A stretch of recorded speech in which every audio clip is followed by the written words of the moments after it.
Oke, what's up guys? Ketemu lagi dengan Bu Leli. Assalamualaikum warahmatullahi wabarakatuh. Eh, Barusan tadi Bu Leli kan bikin materi untuk ekologi perairan.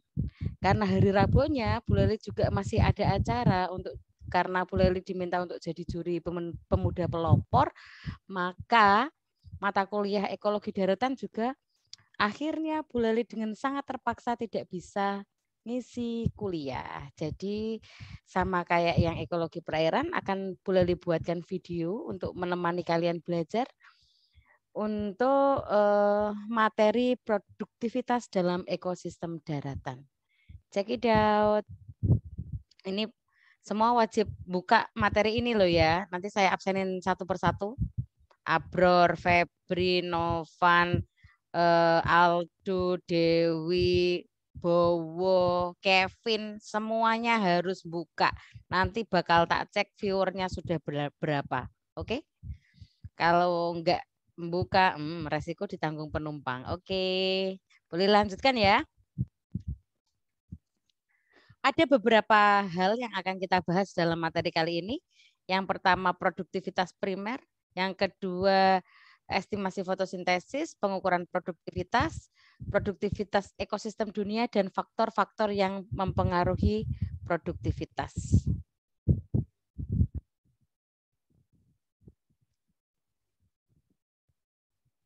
Suatu ekosistem dapat terbentuk oleh adanya interaksi antara makhluk hidup dengan lingkungannya.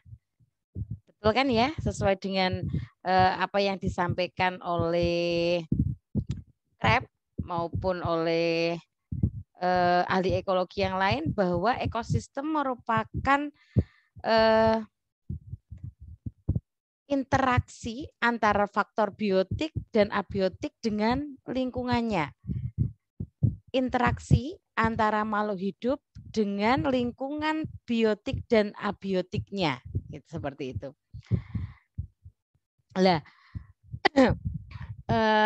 makhluk interaksi dalam ekosistem itu sendiri akan didasari oleh adanya hubungan yang saling membutuhkan antara makhluk hidup satu dengan makhluk hidup yang lain, dan juga keberadaan makhluk hidup ini juga berpengaruh terhadap faktor abiotiknya. Masih ingat kan bagaimana terjadinya siklus biogeokimia, bagaimana tumbuhan membantu untuk meresapkan air dan menyimpan air dalam siklus air, kemudian bagaimana tumbuhan membantu dalam siklus nitrogen, kemudian bagaimana peran organisme dalam siklus fosfor dan sebagainya. Jadi semua yang hidup maupun tak hidup akan saling terkait dalam suatu ekosistem.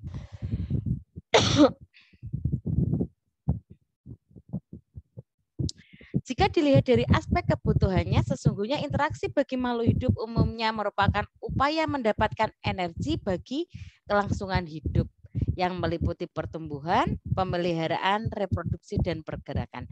Jadi semua aktivitas yang dilakukan makhluk hidup dalam kaitannya dengan lingkungannya, baik interaksinya dengan makhluk hidup lain ataupun interaksinya dengan faktor abiotik, semuanya itu dilakukan untuk apa? Untuk mendukung kehidupannya. Dengan cara apa dia bisa hidup? Dia harus dapat energi yang cukup melalui apa? Makan, melalui rantai-rantai makanan. Kemudian dia juga harus tumbuh, ya kan? Dia harus bereproduksi, dia harus butuh ruang pergerakan dan sebagainya.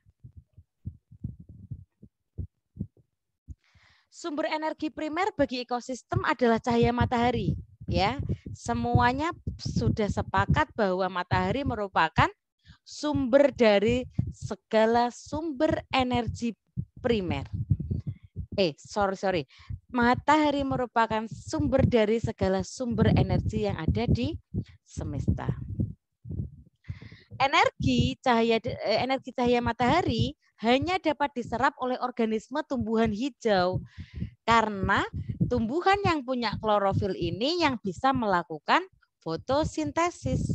Dan energi cahaya digunakan untuk mensintesis molekul anorganik menjadi molekul organik yang kaya dengan energi. Artinya adalah melalui proses fotosintesis tumbuhan akan mengubah air dan CO2 itu merupakan molekul anorganik dan dengan bantuan cahaya matahari akan diubah menjadi C6H12O6 atau glukosa. Molekul tersebut kemudian disimpan dalam bentuk makanan di dalam tubuh dan menjadi sumber bahan pangan organik bagi organisme lain yang bersifat heterotrof atau tidak bisa membuat makanannya sendiri. Organisme yang memiliki kemampuan untuk mengikat energi dari lingkungan disebut sebagai produsen. Siapakah mereka? Mereka adalah kelompok tumbuhan. Produktivitas primer. Produksi bagi ekosistem merupakan proses pemasukan dan penyimpanan energi di dalam suatu ekosistem.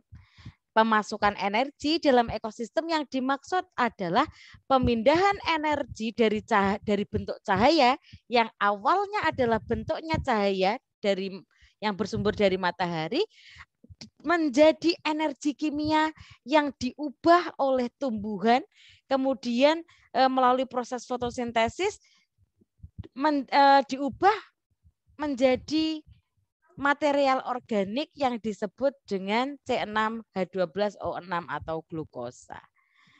Penyimpanan energi yang dimaksud adalah penggunaan energi oleh konsumen dan mikroorganisme. Jadi ketika terjadi rantai-rantai makanan, maka akan terjadi perpindahan energi dan energi yang berpindah dari produsen ke konsumen atau mikroorganisme ini akan disimpan dalam tubuh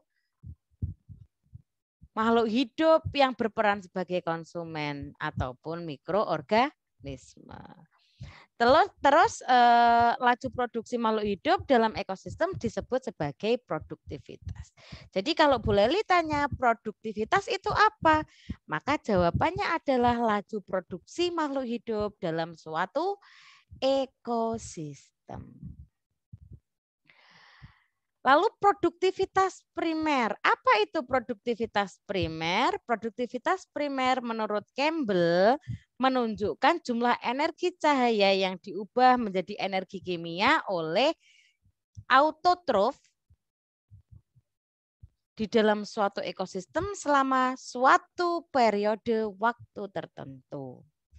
Jadi kalau produktivitas primer itu adalah produksi yang dilakukan oleh tumbuhan atau organisme pada level produsen. Total produktivitas primer dikenal sebagai produktivitas primer kotor. Tidak semua atau istilahnya adalah GPP, Gross Primary Production.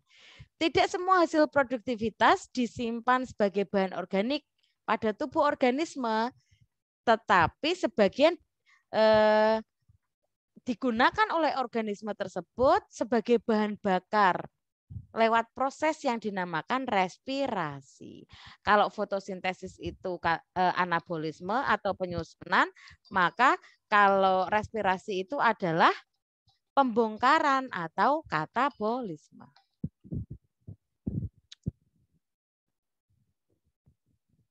Oke, boleh dilanjutkan. Produktivitas ini kan ada dua, produktivitas primer kotor. Primer itu ada dua, produktivitas primer kotor atau gross primary production dan net primary productivity atau NPP atau produktivitas primer bersih. Kalau tadi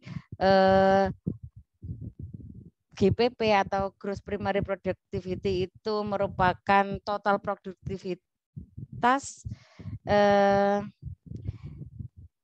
yang dihasilkan oleh suatu yang ada di suatu ekosistem, maka sebenarnya tidak semua hasil produktivitas ini disimpan sebagai bahan organik pada tubuh organisme. Dalam konteks ini organismenya adalah produsen. Atau pada tumbuhan yang sedang tumbuh. Karena ternyata organisme tersebut juga menggunakan sebagian molekul itu untuk respirasinya, untuk dibongkar sebagai sumber energi. Sehingga muncullah konsep yang dinamakan produktivitas primer bersih, yaitu produktivitas primer kotor dikurangi dengan energi yang digunakan oleh produsen untuk melakukan respirasi, atau rumusnya NPP sama dengan GPP dikurangi energi untuk respirasi atau disimbolkan RS. Di sebuah ekosistem, produktivitas primer menunjukkan simpanan energi kimia yang tersedia bagi konsumen. Di sebagian besar produsen primer, produktivitas primer yang bersih, yang neto, dapat mencapai 50 hingga 90% dari produktivitas primer kotor. Menurut Campbell, rasio NPP terhadap GPP umumnya lebih kecil bagi produsen besar dan struktur non-fotosintetiknya akan lebih rumit, seperti pohon yang mendukung sistem batang dan akar yang besar dan secara metabolik selalu aktif. Untuk produktivitas primer dapat dinyatakan dalam energi persatuan luas atau Joule persatuan luas persatuan waktu atau Joule meter persegi per tahun. Atau sebagai biomasa yaitu berat kering organik dari suatu vegetasi yang ditambahkan ke ekosistem persatuan luasan persatuan waktu atau gram per meter persegi per tahun.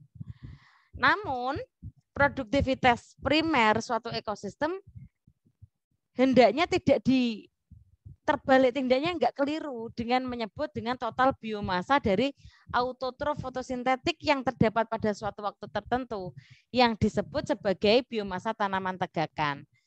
Karena produktivitas primer menunjukkan laju di mana organisme ini mensintesis biomasa baru. Meskipun sebuah hutan memiliki biomasa tanaman tegakan yang sangat besar, produktivitas primernya mungkin sesungguhnya kurang dari produktivitas primer beberapa padang rumput yang tidak mengakumulasi vegetasinya. Bagaimana cara mengestimasi fotosintesis?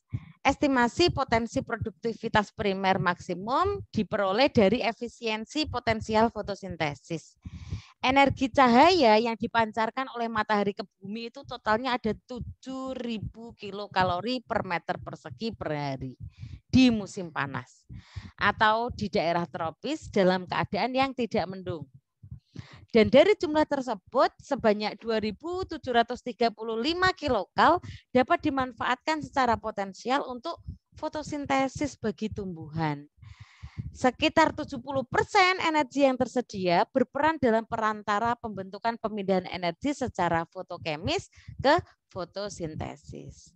Dari total energi tersebut, hanya sekitar 28% diabsorpsi ke dalam bentuk yang menjadi bagian dari pemasukan energi ke dalam ekosistem. Prinsipnya dibutuhkan minimum 8 Einstein atau mol kuanta cahaya untuk menggerakkan 1 mol karbohidrat.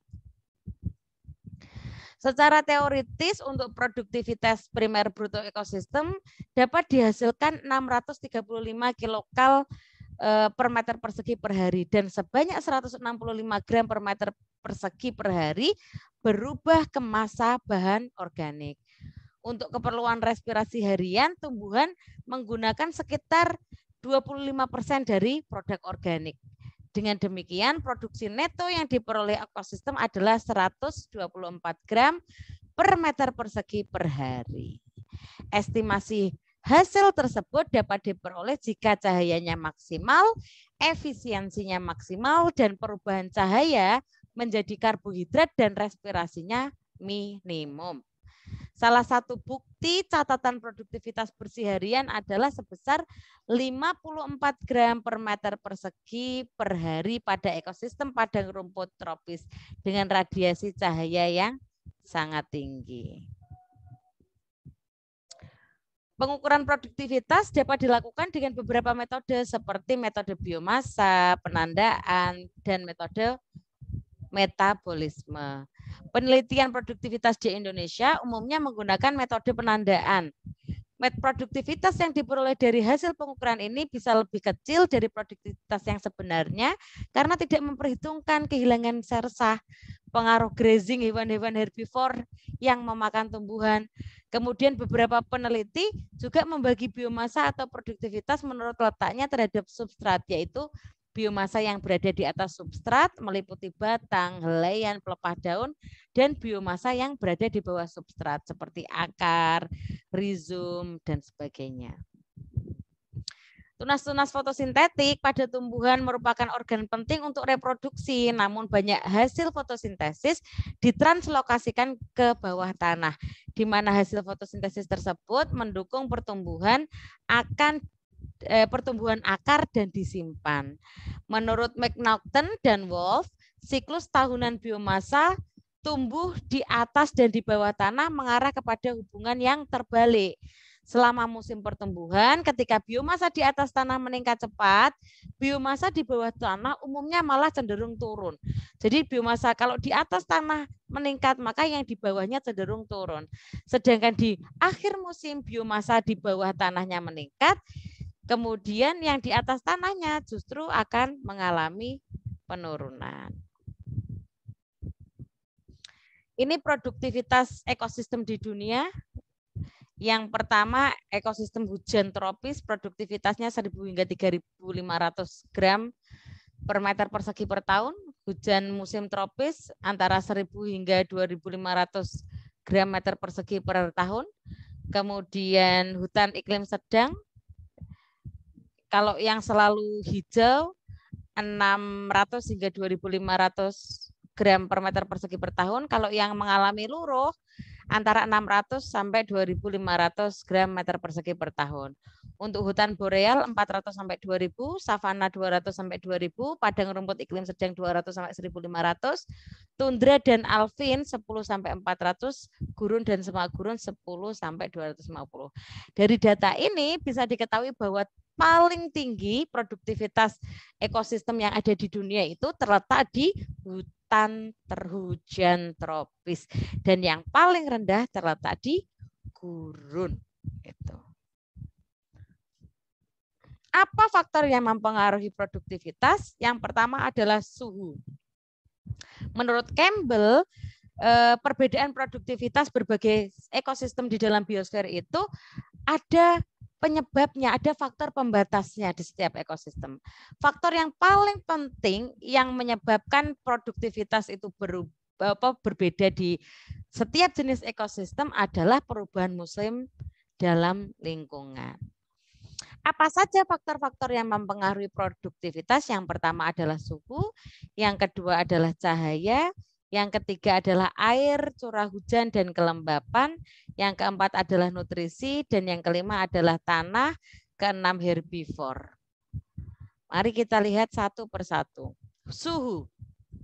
Bagaimana suhu mempengaruhi produktivitas? Karena berdasarkan gradasi suhu rata-rata tahunan, maka produktivitas akan meningkat dari wilayah kutub ke ekuator. Berarti kan ekuator itu semakin panas atau semakin hangat, toh. Berarti di situ suhunya semakin tinggi, dan ternyata semakin ke daerah ekuator itu produktivitasnya akan semakin meningkat.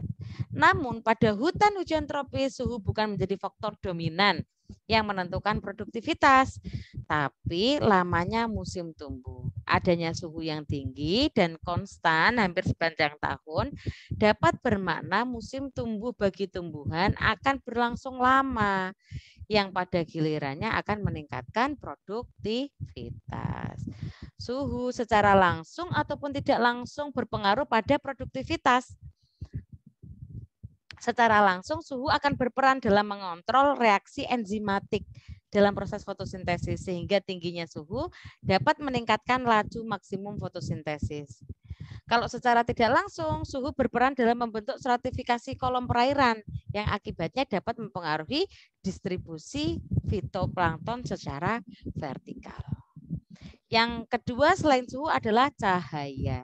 Cahaya merupakan sumber energi primer bagi ekosistem karena tumbuhan butuh cahaya untuk melakukan fotosintesis.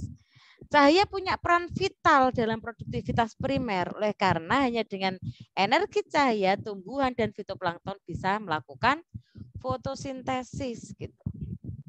Ini berarti bahwa wilayah yang menerima lebih banyak dan lebih lama penyinaran cahaya matahari tahunan akan memiliki kesempatan berfotosintesis lebih panjang sehingga mendukung meningkatnya produktivitas primer. Untuk ekosistem terestrial seperti hutan-hujan tropis memiliki produktivitas primer yang paling tinggi karena wilayah hujan hutan tropis menerima lebih banyak sinar matahari daripada ekosistem yang lain. Sedangkan pada ekosistem perairan, laju pertumbuhan fitoplankton sangat tergantung pada ketersediaan cahaya dalam perairan.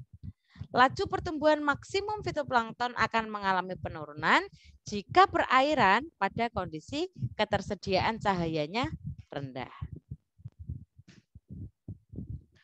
Faktor selanjutnya adalah air, curah hujan, dan kelembapan. Produktivitas pada ekosistem terestrial akan berkorelasi dengan ketersediaan air.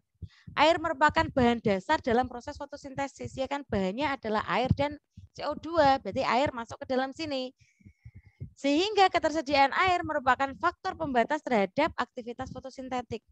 Secara kimiawi, air berperan sebagai pelarut universal. Keberadaan air memungkinkan membawa serta nutrien yang dibutuhkan oleh tumbuhan. Air memiliki siklus dalam ekosistem yang disebut sebagai daur hidrologi. Keberadaan air dalam ekosistem dalam bentuk air tanah, sungai, air di atmosfer, yang bentuknya uap air, kemudian uap air ini dapat berkondensasi lalu jatuh sebagai air hujan. Interaksi antara suhu dan air hujan juga banyak yang berlangsung di sepanjang tahun yang menghasilkan kondisi kelembapan yang sangat ideal bagi tumbuhan, terutama pada hutan hujan tropis untuk meningkatkan produktivitasnya. Jordan dan Wiharto mengatakan bahwa tingginya kelembapan pada gilirannya akan meningkatkan produktivitas mikroorganisme. Selain itu, proses lain yang sangat dipengaruhi oleh proses ini adalah pelapukan tanah yang berlangsung cepat yang menyebabkan lepasnya unsur hara yang dibutuhkan oleh tumbuhan.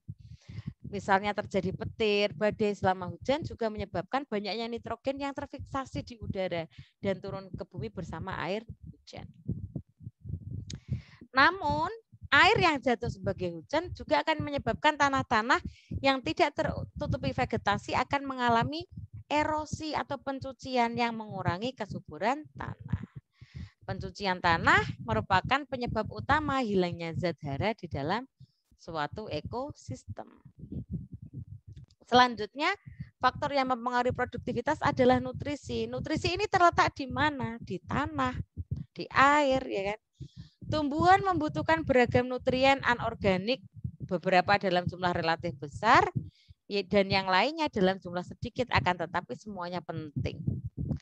Karena ingat ada esensial dan ada non-esensial. Pada beberapa ekosistem terestrial, nutrien organik merupakan faktor pembatas yang penting bagi produktivitas.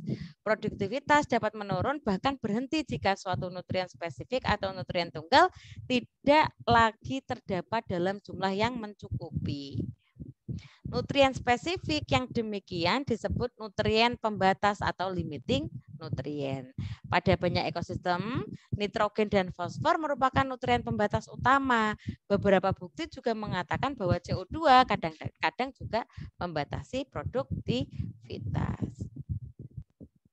Untuk produktivitas di laut, umumnya terdapat paling besar di perairan yang dangkal, yang dekat dengan benua dan di sepanjang terumbu karang di mana cahaya dan nutriennya melimpah. Produktivitas primer persatuan luas laut terbuka akan relatif rendah karena nutrien anorganik khususnya nitrogen dan fosfor terbatas ketersediaannya di permukaan. Di tempat yang dalam di mana nutrien melimpah, namun cahayanya tidak cukup untuk melakukan fotosintesis, sehingga fitoplankton pada kondisi paling produktif ketika arus yang naik ke atas membawa nitrogen dan fosfor ke permukaan. Selanjutnya tanah. Potensi tanah, potensi ketersediaan hidrogen yang tinggi pada tanah tropis disebabkan oleh produksinya asam organik secara kontinu melalui respirasi yang dilakukan oleh mikroorganisme tanah dan juga oleh akar tanaman. Jika tanah basah, maka CO2 dari respirasi tanah beserta air akan membentuk H2CO3 atau asam karbonat yang kemudian akan mengalami disosiasi menjadi bikarbonat dan sebuah ion hidrogen yang bermuatan positif. Ion hidrogen ini selanjutnya dapat menggantikan kation hara pada koloid tanah. Kemudian bikarbonat akan bereaksi dengan kation yang dilepaskan oleh koloid dan hasilnya dari reaksi ini dapat tercuci ke bawah melalui profil tanah. Hidrogen yang dibebaskan ke tanah sebagai hasil aktivitas biologi akan bereaksi dengan liat silikat dan membebaskan aluminium. Karena aluminium merupakan unsur yang terdapat di mana-mana di daerah hutan hujan tropis. Maka aluminiumlah yang lebih dominan berasosiasi dengan tanah asam di daerah tersebut. Sulfat juga menjadi sumber pembentuk asam di tanah. Sulfat ini dapat masuk ke ekosistem melalui hujan maupun jatuhan kering, bisa daun ataupun ranting. Juga melalui aktivitas organisme mikro yang melepaskan senyawa gas sulfur.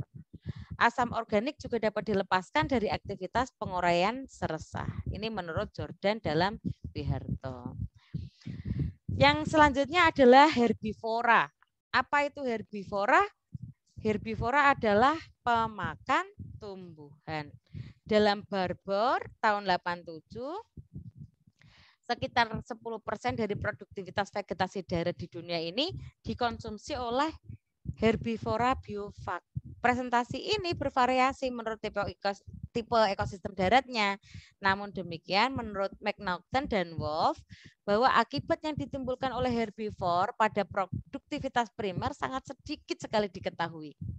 Bahkan hubungan antara herbivore dan produktivitas primer masih memungkinkan bersifat kompleks, di mana konsumsi sering menstimulasi produktivitas tumbuhan sehingga meningkat mencapai tingkat tertentu yang kemudian dapat menurun jika intensitasnya optimum. Jordan juga mengatakan bahwa walaupun defoliasi pada individu pohon secara menyeluruh seringkali terjadi, hal ini disebabkan oleh tingginya keanekaragaman di daerah hutan hujan tropis. Selain itu, banyak pohon mengembangkan alat pelindung terhadap herbivore melalui produksi bahan kimia tertentu, yang jika dikonsumsi oleh herbivore akan memberi efek yang kurang baik bagi herbivore. Oke, sampai di sini dulu kuliah hari ini. Mudah-mudahan bisa diterima. Dan jika nanti misal ada pertanyaan, silahkan ditanyakan ke Bu Leli. Oke? Bu Leli mohon diri dulu. Terima kasih. Mudah-mudahan bisa diikuti materi dari Bu Leli. Bu Leli akhiri. Wassalamualaikum warahmatullahi wabarakatuh.